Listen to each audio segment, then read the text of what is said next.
তপ্ত পরিশ্রান্ত গ্রীষ্মের দুপুর যখন সবেমাত্র একটু গা এলিয়ে বসেছে, তখনই প্রকৃতিতে বৃষ্টির আগমন।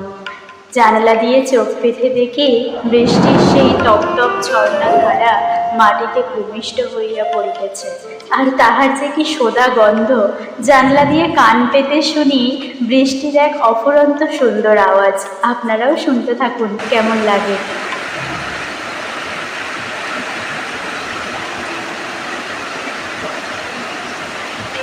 এমন সদ্য বৃষ্টির ফোঁটা মাটিতে ভূমিষ্ঠ হওয়ার পর সোদা গন্ধ নাকে আসে।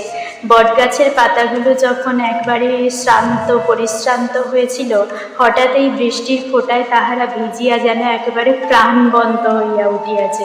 রবি ঠাকুরের ভাষায় ইহার বড় কবিতা মনে আসে। নেশে দিন দাঁড়াইয়া আছো মাথায় লয়ে যাওয়ার, ছোট্ট ছেলেটির কথা মনে কি পড়ে না ওগো প্রাচীন বট।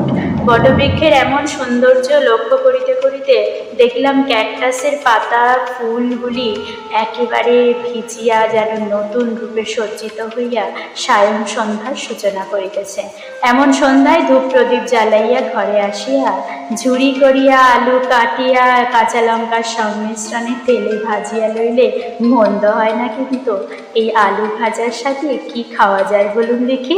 আটা ময়দার সংমিশ্রণে ভালো করিয়া মাখিয়া লইয়া ছোট্ট হাতে লেচি কাটিয়া একটু ল্যাপটাইয়া বেলিয়া গরম তেলে একটু হাবুডুবু দিলেই প্রস্তুত হইয়া যায় গরম গরম ফুলকো লুচি। এমন বৃষ্টির রাতে ফুলকো লুচির সাথে আলু ভাজা মন্দ হয় না। কিন্তু আপনাদের কার কার ভালো লাগে এমন বৃষ্টির রাতে ফুলকো লুচির সাথে কোনো এক ছোট্ট সংমিশ্রণের খাবার মুখে দিতে? অবশ্যই কমেন্টে জানাবেন। সবাই ভালো থাকবেন, সুস্থ থাকবেন।